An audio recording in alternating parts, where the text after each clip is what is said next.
जय हिंद दोस्तों। स्वागत करता हूं अपने YouTube चैनल IAS मेंटोर में। जैसा कि आप सबको पता है, आज यूपीएससी का जीएस पेपर 3 हो चुका है। तो आज हम इस वीडियो में जीएस पेपर 3 का डिस्कशन करेंगे कि किस टाइप के क्वेश्चन आए हैं, उन्हें कैसे टैकल किया जा सकता था। हम इसमें थोड़ा डायमेंशन निकालने की कोशिश भी करेंगे कि हम क्या कर सकते हैं। ठीक है। और एक चीज़ मैं आपको बताना चाहता हूँ कि जो जीएस पेपर 3 है, इसमें 20 में से 9 क्वेश्चन ऐसे हैं जो मेरे नोट से डायरेक्ट बन रहे हैं। ठीक है। तो 9 क्वेश्चन डायरेक्ट बनना बहुत बड़ी बात होती है। कितना टाइम बचेगा मेरा यदि मैं एग्जाम देता तो। ठीक है। तो मैं वो आपको प्रूफ भी दिखाऊंगा कैसे क्वेश्चन आए हुए, कैसे मैं उनको टैकल कर सकता था। वीडियो शुरू करने से पहले मैं आपको बोलना चाहता हूँ कि यदि वीडियो पसंद आती है तो वीडियो को लाइक कीजिए, अपने दोस्तों तक शेयर कीजिए। यदि आप वीडियो को लाइक करते हैं, शेयर करते हैं, तो मुझे ही मोटिवेशन मिलेगा, क्योंकि व्यूज आएंगे तो मुझे ही मोटिवेशन मिलेगा कि मैं और काम करूँ उस चीज़ में। ठीक है। और यदि चैनल पर नए हैं तो चैनल को सब्सक्राइब कीजिए। तो चलो शुरू करते हैं हम अपनी इस वीडियो को यहीं पर। पहला क्वेश्चन क्या था? पहला था जीडीपी में विनिर्माण क्षेत्र विशेषकर एमएसएमई की बढ़ी हुई हिस्सेदारी तेज आर्थिक समृद्धि के लिए आवश्यक है। इस संबंध में सरकार की वर्तमान नीतियों पर टिप्पणी कीजिए। अब यहाँ एमएसएमई सेक्टर जो है उसकी बात कर रहे हैं कि जीडीपी में जो विनिर्माण क्षेत्र है, हमारा मैन्युफैक्चरिंग क्षेत्र है, उसमें एमएसएमई की क्या भूमिका है और सरकार की इसमें क्या इनिशिएटिव ले रही है, क्या नीतियां लेकर आ रही है। अब जो ये क्वेश्चन है ये स्टैटिक क्वेश्चन है। ठीक है। हम जब भी पढ़ते हैं एमएसएमई के बारे में पढ़ते ही हैं, है ना। अपने प्रिपरेशन स्टार्ट की होगी, एमएसएमई के बारे में आपने पढ़ा ही होगा। जैसे एमएसएमई के लिए पीएलआई स्कीम गवर्नमेंट लेकर आ रही है। ठीक है। कोरोना के टाइम पे बहुत सारी छूटें दी थी एमएसएमई को सरकार ने, है ना। तो एमएसएमई का प्रोडक्शन बढ़ाने के लिए गवर्नमेंट बहुत सारे इनिशिएटिव ले रही है, तो आपको वो सब लिखना है इसमें। और एक चीज और, ये जो जीएस पेपर 3 है, इसमें चाहिए आपको डेटा। जिस तरह जो जीएस पेपर 2 है, जो जीएस पेपर 2 होता है, उसमें आपको क्या चाहिए रहता है? उसमें चाहिए रहता है आपको केसेस जो होते हैं वो चाहिए रहते हैं। लेकिन जो जीएस पेपर 3 होता है उसमें चाहिए रहता है आपको डेटा। ठीक है। स्कीम्स, ठीक है, स्कीम्स जो होती हैं, डेटा जो होते हैं, ये सब आपको यहाँ पे पुट करना पड़ेगा, तभी आपका जो आंसर है वो अच्छा आंसर कहलाएगा। ठीक है। तो अब हम देखते हैं सेकंड क्वेश्चन। सेकंड क्वेश्चन कैसा क्वेश्चन आया हुआ है? भारतीय अर्थव्यवस्था में डिजिटलीकरण की स्थिति क्या है? इस संबंध में आने वाली समस्याओं को परीक्षण कीजिए और सुधार के लिए सुझाव दीजिए। ठीक है। तो डिजिटलीकरण की स्थिति क्या है, ये आपको बताना है। ठीक है। पहले आपको कोई डेटा देना है। ठीक है। डेटा से स्टार्ट करना, कोई डेटा आपके पास हो, वहां से आप स्टार्ट करना। फिर समस्याएं बतानी है आपको। ठीक है। कौन कौन सी समस्याएं हैं? पहले तो भाई जो हमारी आधारभूत संरचना, ठीक है, आधारभूत संरचना का अभाव है। ठीक है। लिटरेसी नहीं है, साक्षरता दर कम है। ठीक है। कॉस्टली भी है। तो बहुत सारे ऐसे रीजन मिलेंगे। अब इसके सुझाव के लिए, ठीक है, क्या कर रही गवर्नमेंट। ठीक है। तो ये सब आपको यहाँ पे लिखना है। तो ये भी इजी क्वेश्चन माना जाएगा, इतना कोई टफ क्वेश्चन नहीं, इजी क्वेश्चन है ये। तो आप प्रिपरेशन स्टार्ट करोगे और 3 महीने जो मिलते हैं प्री और मेंस के बीच में, ठीक है, उस दौरान आप इतने आंसर लिखते हो कि ये सब क्वेश्चन इजीली टेकल हो जाते हैं, कोई दिक्कत नहीं होती इसमें। ठीक है। अब देखते हैं हम तीसरा क्वेश्चन। तीसरा क्वेश्चन क्या हमारा? तीसरा क्वेश्चन, कृषि उत्पादों के उत्पादन एवं विपणन में ई तकनीक किसानों को किस प्रकार मदद करती है? अब ये क्वेश्चन आपको बताना चाहता हूं कि ये क्वेश्चन डायरेक्ट मेरे नोट से एज इट इज एक मॉडल आंसर मान लो, मॉडल आंसर। ठीक है। वो मेरे नोट से बना हुआ है, आपको दिखाता हूं कैसे। ये देखिए, e technology in the aid of farmer. ये क्वेश्चन सीधे मेरे नोट से आया हुआ है, जैसे e technology in the aid of farmer. अब यहाँ पे देखिए, आईसीटी की भूमिका, आईसीटी मतलब इंफॉर्मेशन कम्युनिकेशन टेक्नोलॉजी। तो उत्पादन चरण में क्या भूमिका है? ई तकनीक की क्या भूमिका उत्पादन चरण में? फसल और परिवहन में क्या भूमिका है? प्राथमिक और माध्यमिक खाद्य प्रसंस्करण में क्या भूमिका है? वितरण और खुदरा में क्या भूमिका है? सरकार की पहल क्या है? ये देखो, डायरेक्ट क्वेश्चन है ये। यदि क्वेश्चन आता मुझे कितना टाइम लगता है इसमें? 7 मिनट में लिखना रहता है, मैं 5-6 मिनट में इसको लिख दिया होता, क्योंकि 150 वर्ड में लिखना है। ठीक है। तो इस तरह नोट्स बनाने रहते हैं। अभी नोट्स कैसे बनाने हैं मैं आपको बताऊंगा, आप चैनल से जुड़िए। तो जब भी मैं नोट्स बनाने की वीडियो लेकर आऊंगा तो आपको सीधे नोटिफिकेशन मिल जाएगा। आप टेलीग्राम से भी जुड़ सकते हैं। तो मैं अपने जो भी नोट्स हैं मेरे, मैं वहाँ पे शेयर करूँगा, आप वहाँ से देख सकते हैं। ठीक है, चलो अब देखते हैं बाकी दो हम क्वेश्चन। तीसरा क्वेश्चन हो गया, ये भी इजी क्वेश्चन है। ठीक है, सिलेबस का पॉइंट है ये, तीसरा जो क्वेश्चन है ना, ये सिलेबस का पॉइंट है। ठीक है, अब बात करते हैं हम फोर्थ क्वेश्चन। भूमि सुधार, भारत में भूमि सुधार के उद्देश्यों एवं उपायों को बताइए। आर्थिक मापदंडों के अंतर्गत भूमि जोत पर भूमि सीमा नीति को कैसे एक प्रभावी सुधार माना जा सकता है, विवेचना कीजिए। अब ये क्वेश्चन भी देखिए, ये भी मेरे नोट्स से मैं बना सकता हूँ। ये भूमि सुधार के देखिए, भूमि सुधार के उद्देश्य एवं उपायों को बताइए, उद्देश्य क्या है। ठीक है, फिर क्या क्या की जा रहे उपाय बता देते हैं। फिर क्या है, आर्थिक मापदंडों के अंतर्गत भूमि जोत पर भूमि सीमा नीति को कैसे एक प्रभावी सुधार माना जा सकता है। तो वंचित निर्धनों को भूमि से वितरण, हदबंदी, सीलिंग। ठीक है, देखो सीलिंग लिखा है, लैंड सीलिंग। लैंड सीलिंग क्या होती है, ठीक है, कैसे इसको माना जाता है। तो भाई इसे, इतना डेटा है मेरे पास, इतना है, इसको मैं घुमा फिरा के आराम से लिख सकता हूँ। तो 150 वर्ड में लिखना है। अब नोट जो रहते हैं वो A4 साइज में रहते हैं, ये मैंने आपको बीच का कट करके दिखाया है। ठीक है, और भी डायमेंशन रहते हैं, वो डायमेंशन पूरा भी दिखाया नहीं है मैंने आपको। ठीक है, इस तरह फोर्थ क्वेश्चन बन जाता। अब हम देखते हैं फिफ्थ क्वेश्चन, एआई। क्या एआई का, आर्टिफिशियल इंटेलिजेंस की अवधारणा का परिचय कीजिए। अब आप, ये है करंट अफेयर का क्वेश्चन। आप जब मैगजीन वगैरह पढ़ते हैं तो वहां से एआई वगैरह वहां से कवर हो जाता है। तो ये इजी क्वेश्चन मानूंगा, ये भी है अपना साइंस टेक का क्वेश्चन। तो 1 to 4 आप देखोगे तो ये है एग्रीकल्चर, इकोनॉमी एंड एग्रीकल्चर। ठीक है, इकोनॉमी और एग्रीकल्चर का है 1 से 4 क्वेश्चन, मतलब 40 नंबर के क्वेश्चन आ रहे हैं इकोनॉमी के। ठीक है, उसमें से 2 क्वेश्चन हमारे सीधे नोट से बने हुए हैं। सेकंड क्वेश्चन इजी क्वेश्चन है, डिजिटलीकरण, ये आप पढ़ते हैं, नॉर्मल क्वेश्चन है, ये कोई टफ क्वेश्चन नहीं है। ठीक है, और एमएसएमई भी आप पढ़ती हैं। तो ये ऊपर के 4 क्वेश्चन इजी क्वेश्चन है। अब बात करते हैं ये हमारा हमारा एआई का। अब एआई की बात करते हैं, एआई का क्लिनिकल निदान में कैसे मदद करता है। क्या आप स्वास्थ्य सेवा में एआई के उपयोग की व्यक्ति की निजता का कोई खतरा महसूस करते हैं। ठीक है, तो इस टाइप के क्वेश्चन, ये करंट अफेयर के क्वेश्चन है, इसमें आपका थोड़ा ओपिनियन भी मांगा हुआ है, आप क्या समझते हैं। तो 150 वर्ड में लिखा है। तो पहले आप क्या बताइए कि एआई क्या होता है। ठीक है, एक पार्ट आपका ये हो जाएगा। उसके बाद आप बताओगे कि क्लिनिकल निदान में कैसे कैसे मदद कर सकता है। तो एक पेज, जो हमारा पेज है, इसमें आप बताइए कि एआई क्या होता है। फिर सेकंड में क्या बताना है कि ये एआई क्लिनिकल निदान में कैसे मदद करता है। ठीक है, तो 5 पॉइंट इसमें आप बता दो, तो आपका एक पेज भर जाएगा। ठीक है, फिर आप बताइए कि क्या आप स्वास्थ्य सेवा में एआई के उपयोग में व्यक्ति की निजता का कोई खतरा महसूस करते हैं।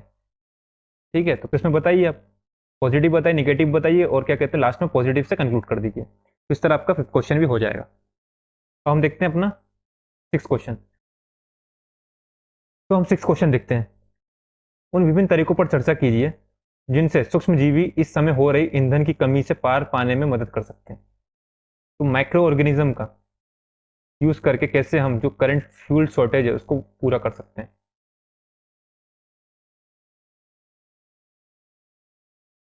ठीक है, तो ये जो क्वेश्चन है ये भी करंट अफेयर का क्वेश्चन है ना, और ये साइंस टेक में आता है। करंट अफेयर का क्वेश्चन है, साइंस टेक में आता है। अब ये क्वेश्चन जो ऐसा है, इसे थोड़ा सा डील करने में प्रॉब्लम हो सकती है, इसमें ज्यादा कंटेंट नहीं रहता किसी के पास। अब जो आंसर राइटिंग यदि आप करोगे तो इसमें थोड़ा प्रैक्टिस हो जाता है कि इस टाइप के थोड़े भी क्वेश्चन हम टैकल कर सकते हैं, छोड़ के नहीं आएंगे, क्वेश्चन टैकल हो जाते हैं। अब बात करते हैं सेवन क्वेश्चन, ये है बांधों के ऊपर। बांध की विफलता हमेशा प्रलयकारी होती है, विशेष रूप से नीचे की ओर, जिसके परिणाम स्वरूप जीवन और संपत्ति का भारी नुकसान होता है। बांधों की विफलता के विभिन्न कारणों पर विश्लेषण कीजिए। अब यह है डिजास्टर मैनेजमेंट का क्वेश्चन, और एग्जाम्पल देना है हमको कुछ दो करंट के। ये डिजास्टर मैनेजमेंट का क्वेश्चन है। ठीक है, ये भी आप आराम से टैकल कर सकते हैं। ठीक है, और ये एडिटोरियल में आते भी रहते हैं इस टाइप के, कि बांधों के को लेकर। अब इसमें प्रॉब्लम क्या हो रही है। ठीक है, विफलता क्यों हो रही है, मॉनिटरिंग हो नहीं रही है। मॉनिटरिंग जो होती है वो टाइम से नहीं होती है। ठीक है, हमारे जो बांध है ये है ओल्ड टाइम के, बाबा आदम के ज़माने की डिज़ाइन है, लेकिन अभी जो अभी के हिसाब से इनकी डिज़ाइन नहीं है। ठीक है, अब ये जो हमारे बांध जो है ये 50-50 100-100 साल पुराने बांध है ना। फंड नहीं मिल रहा। ठीक है, गवर्नमेंट फंड प्रोवाइड नहीं कर रही है इनके मेंटेनेंस के लिए, तो बहुत सारे रीज़न होते हैं, है ना। तो ये सब आप इसमें लिख सकते हैं। अब बात करते हैं एट्थ क्वेश्चन, तेल प्रदूषण क्या है, समुद्री पारिस्थितिकी तंत्र पर इसके प्रभाव क्या है, भारत जैसे देश के लिए किस तरह से तेल प्रदूषण विशेष रूप से हानिकारक है। अब तेल प्रदूषण क्या होता है ये आप बताइए, समुद्री पारिस्थितिकी तंत्र पर इसके प्रभाव बताइए। ठीक है, तो जो होती है हमारी बायोडाइवर्सिटी जो रहती है, ठीक है, उसको नुकसान पहुंचता है। ठीक है, हमारे जो कोरल्स रहते हैं उसको नुकसान पहुंचता है। तो बहुत सारे इसके प्रभाव पड़ते हैं समुद्री पारिस्थितिकी तंत्र पर। ठीक है, तो ये सब आप इसमें बताइए। तो ये भी इजी क्वेश्चन है। ये है हमारा इन्वायरमेंट का क्वेश्चन। अब बात करते हैं नाइन्थ और टेंथ। 9-10 क्वेश्चन देखें। आतंकवाद प्रभावित क्षेत्रों में जन समुदाय का विश्वास बहाल करने में दिल और दिमाग जीतना एक आवश्यक कदम है। इस संबंध में जम्मू और कश्मीर में संघर्ष समाधान के भाग के रूप में सरकार द्वारा अपनाए गए उपायों पर चर्चा कीजिए। अब जो नाइन्थ क्वेश्चन जो है, अब जो नाइन्थ क्वेश्चन है ये भी मेरे नोट से आप इजिली टेकल कर सकते हैं। कैसे देखते हैं इस क्वेश्चन को।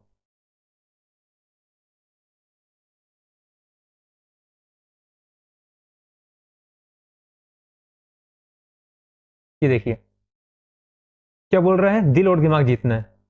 अब दिल दिमाग कैसे जीतोगे भाई, जब आप उनको रोजगार दोगे, उनके कौशल विकास के लिए आप कार्यक्रम चलाओगे। ठीक है, तो इन सबसे क्या होता है, दिल और दिमाग जीता जाता है ना। उनके साथ एक अच्छा संबंध बनाइए। सीधे गोली चलाने से कुछ नहीं होगा, वो गोली चला रहे हो, उन्हें मार रहे हो, तो वो एक शॉर्ट टर्म है, शॉर्ट टर्म उपाय होता है। लॉन्ग टर्म यदि आपको चलना है तो आपको उनके साथ मिलकर काम करना पड़ेगा, जन समुदाय के साथ मिलकर काम करना पड़ेगा। तो सरकार किस तरह उपाय चला रही है, तो देखिए पहला सामाजिक आर्थिक विकास में हम जैसे इसको लिखें, सामाजिक आर्थिक विकास में तो जम्मू कश्मीर में प्रोजेक्ट उड़ान चला रही है कौशल विकास के लिए। ठीक है, ये चला रही है प्रोजेक्ट उड़ान, और उम्मीद चला रही है महिला सशक्तिकरण के लिए। तो ये कुछ चल रहे हैं प्रोग्राम जम्मू कश्मीर में। ठीक है, और क्या कर कर सकते हैं, जैसे आप ये देखिए विकासात्मक साधन कुछ कर सकते हैं, जैसे पेशा, मनरेगा एवं अन्य जनजातियों के अधिकार संबंधी कानून प्रभावी कार्यान्वयन कीजिए। ठीक है, कोर्ट के जो फास्ट ट्रैक कोर्ट वहाँ की स्थापना कीजिए, वहाँ पे बाजार के का जुड़ाव कीजिए। ठीक है, इंफ्रास्ट्रक्चर डेवलपमेंट कीजिए, गुणवत्तापूर्ण अवसंरचना की स्थापना कीजिए। तो ये सब आप कीजिए। उद्योग पर्यटन का विकास कीजिए, रोजगार के अवसर सृजन करेंगे तो वहाँ के लोग आपसे जुड़ेंगे। तो ये सब आपको करना पड़ेगा। उससे क्या होगा, जो वहाँ के जन समुदाय है वो उसका आप भरोसा जीत पाओगे। ठीक है, और ये लॉन्ग टर्म के लिए अच्छा रहता है। तो ये सब आपको करना पड़ेगा। आतंकवादी प्रभावित क्षेत्रों में जन समुदाय का विश्वास बहाल करने के लिए आपको ये सब काम करना पड़ेगा। अब इसमें क्या बोल रहा है, इस संबंध में जम्मू कश्मीर में संघर्ष समाधान के भाग के रूप में सरकार द्वारा अपनाए गए उपायों की चर्चा कीजिए। तो सरकार क्या प्रोजेक्ट चला रही है वो देखिए। और ये करंट अफेयर जब आप पढ़ते हैं, ठीक है, तो आप और यहाँ से कुछ डेटा मिल जाता है। अब क्या है, ये क्वेश्चन जो 150 वर्ड में आया है, मेरे पास इतना कंटेंट है, मैं इतने कंटेंट से इस क्वेश्चन को आराम से टैकल कर सकता हूँ। क्यों, क्योंकि मैंने आंसर राइटिंग की हुई है, प्रैक्टिस है, कैसे घुमा फिरा के लिखना रहता है ये मुझे मालूम है। ठीक है, और क्या होता है, एक दो जब हम तैयारी करते हैं, कंटिन्यू तैयारी करते रहते हैं ना, तो 3 महीने का टाइम जो रहता है उसमें आप और जो मंथली मैगजीन पढ़ते हो तो वहां से भी कुछ डेटा मिल जाता है, उसको आप यहाँ पे अपडेट कर लेते हो। ठीक है, आंसर राइटिंग कर रहे हो तो टेस्ट सीरीज में कुछ डेटा मिल जाता है, वो अपडेट कर लेते हो। तो इस तरह आपके पास एग्जाम्पल और बढ़ जाते हैं, तो ये सब क्वेश्चन इजिली टेकल हो जाते हैं। ठीक है, अब देखते हैं हम अपना 10th नंबर क्वेश्चन। सीमा पार से शत्रुओं द्वारा हथियार, गोला बारूद, ड्रग्स आदि मानव रहित हवाई वाहनों की मदद से जो ड्रोन होते हैं मदद से पहुंचाया जाना हमारी सुरक्षा के लिए गंभीर खतरा है। इस खतरे से निपटने के लिए किए जा रहे उपायों की टिप्पणी कीजिए। जो सिक्योरिटी के क्वेश्चन होते हैं ना, इजी क्वेश्चन आते हैं। ठीक है, GS3 में स्कोर करना इजी इसलिए होता है क्योंकि यहाँ पे आपका क्या आ रहा है, सिक्योरिटी के क्वेश्चन मिल जा रहे हैं। ठीक है, डिजास्टर मैनेजमेंट के क्वेश्चन मिल जा रहे हैं, इन्वायरमेंट के क्वेश्चन मिल जाते हैं। ठीक है, और एग्रीकल्चर के क्वेश्चन मिल जाते हैं। तो ये पेपर जो होता है स्कोरिंग के हिसाब से अच्छा रहता है, यहाँ पे स्कोर कर सकते हो। ठीक है, तो ये क्वेश्चन देखिएगा, करने की कोशिश करना इसको भी, 10th क्वेश्चन को। भारत में सब, अब देखते हैं हम 11वां क्वेश्चन। भारत में सबसे ज्यादा बेरोजगारी प्रकृति में संरचनात्मक है। भारत में बेरोजगारी की गणना के लिए अपनाई गई पद्धति का परीक्षण कीजिए, सुधार के सुझाव दीजिए। अब ये क्वेश्चन भी देखिए इसका, ये देखिए बेरोजगारी। जब आप इस क्वेश्चन को स्टार्ट करोगे तो पहले आप एक डेटा दोगे, जो PLFS जो आर्थिक श्रम बल सर्वेक्षण का अनुसार भारत में बेरोजगारी दर कितनी है, 4.8 है। कारण क्या है, संरचनात्मक कारण, ये देखिए। तो ये संरचनात्मक कारण है, इसको आप लिख सकते हो संरचना। ठीक है, ये क्या क्या संरचना के हिसाब से देखेंगे ये। तो ये सब कारण है। फिर सरकार के क्या उपाय हैं, सरकार क्या कर रही है, ये आप देख सकते हैं। आगे की राह क्या कर सकते हैं, निष्कर्ष। ये हो गया खत्म। ये क्वेश्चन इस तरह बन जाएगा मेरा।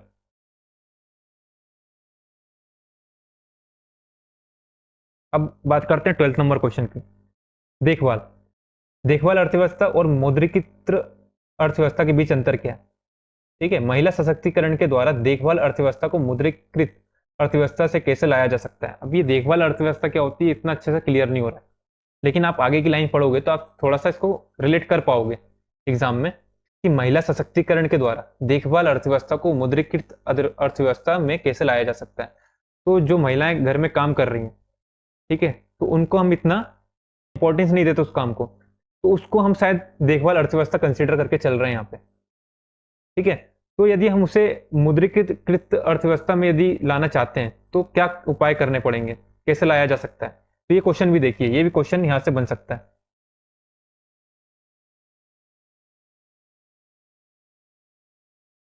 ये देखिए, विभिन्न क्षेत्रों में समावेशी विकास हेतु प्रयास। तो कैसे करोगे आप? महिला सशक्तिकरण के द्वारा देखभाल अर्थव्यवस्था को मुद्रीकृत अर्थव्यवस्था में कैसे लाया जा सकता है? तो भाई शिक्षा दीजिए महिलाओं को। महिला शिक्षित नहीं है, यदि महिला शिक्षित होंगी, उन कौशल तकनीकी विकास होगा, ठीक है, तो भाई मुद्रीकृत अर्थव्यवस्था में उनको लाया जा सकता है। शिक्षा दीजिए, कौशल विकास हो गया, स्वास्थ्य हो गया, उनका वित्तीय समावेशन कीजिए, कृषि क्षेत्र में उनके लिए कुछ कीजिए, है ना, रोजगार के अवसर प्रोवाइड कीजिए। ठीक है, महिला सशक्तिकरण ये। तो इस तरह इस क्वेश्चन को डील कर सकते हैं। ठीक है, एज इट इज क्वेश्चन के हिसाब से आपके पास कंटेंट नहीं होगा, लेकिन जो आपके पास कंटेंट है उसको कैसे क्वेश्चन के हिसाब से आप लिखें, तो ये सबसे इंपॉर्टेंट होता है। तो आपको ये करना है, आपके पास जो कंटेंट है उसको क्वेश्चन के हिसाब से कैसे लिखें, ये आपको आना चाहिए। ये कैसे आता है? ये आता है प्रैक्टिस से। जितना प्रैक्टिस करोगे लिखने की, आपको आ जाएगा कि जो क्वेश्चन पूछा है उसके हिसाब से हमारा जो पास जो कंटेंट है उसको कैसे लिखें। ठीक है, ये हो गया 12th नंबर क्वेश्चन हमारा। अब देखते हैं 30 नंबर। खपत पैटर्न एवं विपणन दशाओं में परिवर्तन के संदर्भ में भारत में फसल प्रारूप क्रॉपिंग पैटर्न में हुए परिवर्तनों की व्याख्या कीजिए। क्रॉपिंग पैटर्न में परिवर्तन, ठीक है, कैसे, किसके संदर्भ में? खपत पैटर्न और विपणन दशाओं में। अब देखिए ये क्वेश्चन भी,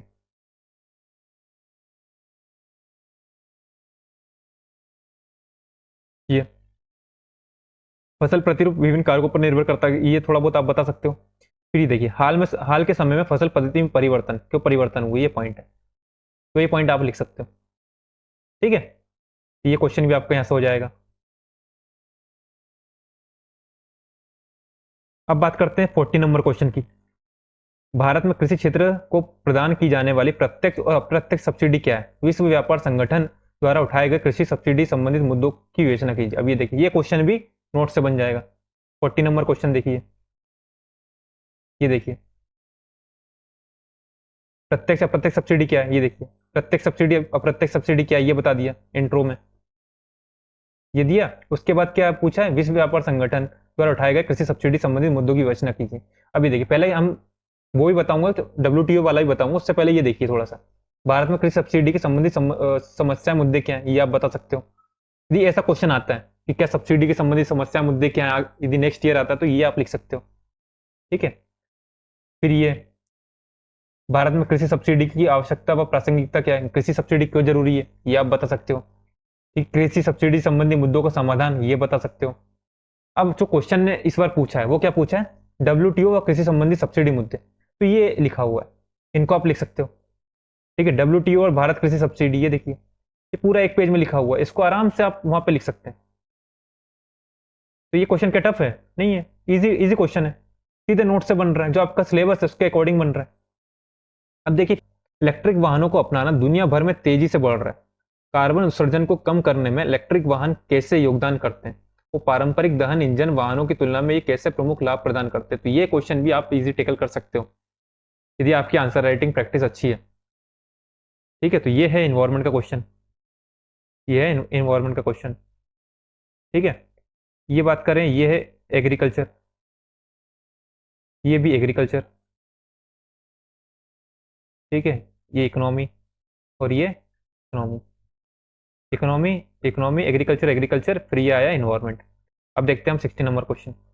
भारत में तीसरे चंद्रमा मिशन का मुख्य कार्य क्या है? ठीक है, तो ये आया साइंस टेक का, जो अभी ये करंट का क्वेश्चन है। अभी जो चंद्रयान मिशन लॉन्च हुआ है तो उसके ऊपर एक क्वेश्चन पूछ लिया इन्होंने। तो ये है हमारा करंट अफेयर का, ये साइंस टेक करंट अफेयर का क्वेश्चन, तो इसको आपको लिखना है। अब देखते हैं 70 नंबर क्वेश्चन। भारत सरकार द्वारा शुरू किए गए राष्ट्रीय आर्द्रभूमि संरक्षण कार्यक्रम पर टिप्पणी कीजिए और रामसर स्थलों में शामिल अंतर्राष्ट्रीय महत्व की भारत की कुछ आर्द्रभूमियों के नाम लिखिए। अब ये क्वेश्चन भी इजी है, आप जब प्रीलिम्स की तैयारी करते हो तो जो आर्द्रभूमि है, जो रामसर साइट है, वो आप पढ़ते ही हैं। ठीक है, तो ये क्वेश्चन कहाँ का है, ये एनवायरमेंट का क्वेश्चन है। ये भी इजी क्वेश्चन है, कोई टफ क्वेश्चन नहीं है। क्यों? क्योंकि प्रीलिम्स में हम आर्द्रभूमि पढ़ते हैं। ठीक है, आर्द्रभूमि के संरक्षण कार्यक्रम क्या क्या चल रहे हैं ये भी आप पढ़ ही लेते हैं। ठीक है, और कुछ रामसर भूमियों के नाम लिखना है तो वो आप इजीली लिख सकते हो, क्योंकि आप वैसे इतने जो रामसर भूमि है प्रीलिम्स में पढ़ते हैं। ये इन्वायरमेंट का है। फिर आया आईपीसीसी, 80 नंबर क्वेश्चन देखिए। आईपीसीसी ने वैश्विक समुद्र स्तर में 2100 ईस्वी तक लगभग 1 मीटर की वृद्धि पर का पूर्वानुमान लगाया है। हिंद महासागर क्षेत्र में भारत और दूसरे देशों में इसका क्या प्रभाव होगा? क्या क्या प्रभाव होगा आप बताइए। तो भाई जैसे तटीय क्षेत्र इनके डूब जाएंगे, ठीक है, पारिस्थितिक तंत्र जो है उसको नुकसान पहुंचेगा, तो ऐसा बहुत सारे इंपैक्ट पड़ सकते हैं। ठीक है, तो ये क्वेश्चन इजी क्वेश्चन है, कोई टफ क्वेश्चन नहीं है, इन्वायरमेंट का क्वेश्चन है ये भी। 19 नंबर क्वेश्चन क्या? भारत द्वारा सामना की जाने वाली आंतरिक सुरक्षा चुनौतियां क्या है? कैसे खतरों का मुकाबला करने के लिए नियुक्त केंद्रीय खुफिया और जांच एजेंसियों की भूमिका बताइए। तो क्या क्या है हम देखें, जैसे आंतरिक सुरक्षा चुनौतियां क्या है? टेररिज्म है, ठीक है, और क्या है? नक्सलिज्म है, और क्या है? जो हमारा मनी लॉन्ड्रिंग हो गया, और क्या हो जाएगा? साइबर क्राइम हो गया। ठीक है, साइबर क्राइम हो गया। तो ये सब हमारी क्या आंतरिक सुरक्षा चुनौती हैं। अब बात करें कि जो हमारी एनआईए होती है, राष्ट्रीय खुफिया केंद्रीय खुफिया जांच एजेंसियां, ठीक है, जो एनआईए जो है इनकी क्या भूमिका है तो बताइए। अब ये क्वेश्चन भी मैं आपको बताता हूँ, देखिए। तो ये देखिए, भारत द्वारा सामना की जाने वाली आंतरिक सुरक्षा चुनौतियां क्या है? ऐसे खतरों का मुकाबला करने के लिए नियुक्त केंद्रीय खुफिया और जांच एजेंसियों की भूमिका बतानी है। क्या क्या खतरे हैं? पहले हम बता सकते हैं कि हवाला धन शोधन वाले मामले हो रहे हैं, ठीक है, टेरर फंडिंग हो रही है, और क्या हो रहा है? साइबर अपराध हो रहा है, हवाला हो रहा है, ये सब आप लिख सकते हैं। ठीक है, और क्या बताना है इसमें कि इनकी भूमिका बताइए, जांच एजेंसियों की भूमिका। क्या भूमिका बताओगे? अब ये देखिए, एनआईए का विस्तार, मानव तस्करी, जाली मुद्रा में, साइबर अपराध में, इन सब में इनकी भूमिका है। तो ये सब आप यहाँ से घुमा फिरा के लिख सकते हैं। ठीक है, अब भारत, अब ये देखिए लास्ट क्वेश्चन आप देखिए। भारत में आतंकवाद के वित्तपोषण के प्रमुख स्रोत और उन स्रोतों की कटौती के लिए किए गए प्रयासों को बताइए। इस आलोक में हाल ही में नई दिल्ली में नवंबर 2022 में हुई जो आतंकवाद के लिए धन नहीं, क्या है? नो मनी फॉर टेरर, ये कॉन्फ्रेंस हुई है, ठीक है, उसके उद्देश्य की विवेचना कीजिए। तो पहले तो आप ये बताइए कि वित्त पोषण के स्रोत क्या क्या है, तो ये आप बताइए। देखिए यहाँ पे लिखा हुआ है, हवाला धन शोधन हो रहे हैं, क्रिप्टो करेंसी के थ्रू हो रहा है। ठीक है, तो इस तरह आप यहाँ बता सकते हैं। गवर्नमेंट के प्रयास से आप बता सकते हैं, धन शोधन निवारण अधिनियम ये सब लेकर आए, पीएमएल एक्ट वगैरह लेकर आए, तो ये सब आप बता सकते हैं, है ना। तो इनको लिखना इस तरह है। अब ये थोड़ा करंट अफेयर क्वेश्चन है, यदि आप एग्जाम की तैयारी करते तो ये जो है ये मैगजीन में आपको मिल जाता है ना, तो वहां से आप कवर कर लेते इसको। तो इस तरह ये क्वेश्चन भी टैकल हो जाता। तो ठीक है, ये इस तरह क्वेश्चन आपका हो जाता। ये क्वेश्चन आप देखें, ये दोनों क्वेश्चन सिक्योरिटी के, ठीक है, तो ये दो क्वेश्चन सिक्योरिटी के, दो एनवायरमेंट के, एक साइंस टेक का आया यहाँ पे, ठीक है, इलेक्ट्रिक वाहनों को अपनाया दुनिया भर। ठीक है, ये एनवायरमेंट का क्वेश्चन है। Agriculture economy. अब यहाँ आप देखिए, इसमें 4 इकोनॉमी एग्रीकल्चर क्वेश्चन आ रहे हैं यहाँ पे। ठीक है, साइंस टेक का क्वेश्चन ये है, एक साइंस टेक का क्वेश्चन ये, दो क्वेश्चन यहाँ पर ही हैं। फिर डिजास्टर मैनेजमेंट का क्वेश्चन आया हुआ है, फिर इन्वायरमेंट का क्वेश्चन यहाँ आया हुआ है, ठीक है, और ये सिक्योरिटी का क्वेश्चन आया हुआ है। एक ऊपर ऊपर हम देखें तो ऊपर ऊपर हम बात करें तो जो इकोनॉमी है, इकोनॉमी एंड एग्रीकल्चर, तो यहाँ से कितने क्वेश्चन आए? यहाँ से हैं 4 क्वेश्चन आए हैं 10 नंबर के, 4 क्वेश्चन आए हैं 15 नंबर के, 8 क्वेश्चन। तो 8 क्वेश्चन जो हैं ये इकोनॉमी एग्रीकल्चर से आए। ठीक है, अब बात करते हैं हम सिक्योरिटी की। सिक्योरिटी की तो 2 क्वेश्चन आपको देखने को मिलेंगे कहाँ से? 10 नंबर के। 2 क्वेश्चन आपको देखने को मिलेंगे 15 नंबर के। तो 4 क्वेश्चन ये हैं। 12 क्वेश्चन हो गए।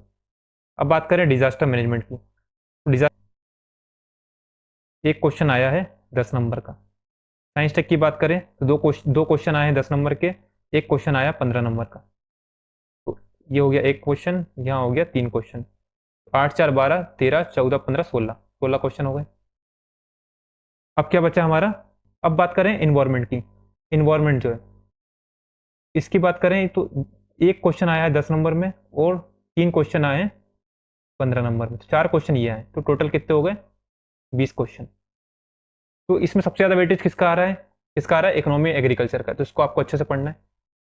ठीक है, सिक्योरिटी हो गया, एनवायरमेंट हो गया, डिजास्टर मैनेजमेंट का एक क्वेश्चन है, कभी कभी 2 क्वेश्चन आ जाते हैं। ठीक है, साइंस टेक के 2 से 3 क्वेश्चन साइंस टेक के आते हैं। तो आपको इस तरह की प्रिपरेशन करनी है, नोट्स बनाना है अच्छे से। यदि आपके सिलेबस के अकॉर्डिंग नोट्स हैं, है ना, सिलेबस के अकॉर्डिंग आपके अच्छे से नोट्स हैं, तो आप 15-16 क्वेश्चन ईजिली कर जाओगे। ठीक है, और रही बात 3-4 क्वेश्चन की, तो वो वहाँ पे एडजस्ट हो जाता है। आप प्रैक्टिस जब करते हो, इतने आंसर लिखने की प्रैक्टिस करते हो, तो वो इजिली हो जाता है, कोई इतनी दिक्कत नहीं होती। यदि आपकी स्पीड अच्छी है, आंसर राइटिंग प्रैक्टिस अच्छी करी है, तो अपने कंटेंट को किस तरह क्वेश्चन के हिसाब से पेश करना है, ये आना चाहिए बस, ये इंपॉर्टेंट है। तो ये रहा जीएस पेपर 3 का एनालिसिस। यदि होप आप सबको ये पसंद आया होगा। यदि पसंद आया हो तो वीडियो को लाइक कीजिए। आप लाइक करोगे तो मुझे भी मोटिवेशन मिलेगा करने को, और मैं इस तरह की वीडियो लाऊंगा। ठीक है, और वीडियो को शेयर कीजिए अपने दोस्तों तक ज़्यादा से ज़्यादा। ठीक है, और यदि चैनल पर नए हैं तो चैनल को सब्सक्राइब कीजिए, और हाँ, टेलीग्राम ग्रुप से जुड़ जाइए। तो मेरे नोट्स जो हैं मैं वहाँ पे आपको प्रोवाइड करूँगा। हिंदी मीडियम के नोट्स मेरे पास हैं। ठीक है, इंग्लिश मीडियम के नोट्स नहीं है, क्योंकि मैं खुद हिंदी में तैयारी कर रहा हूँ। ठीक है, तो समाप्त करते हैं अपनी इस वीडियो को यहीं पर। जय हिंद, जय भारत।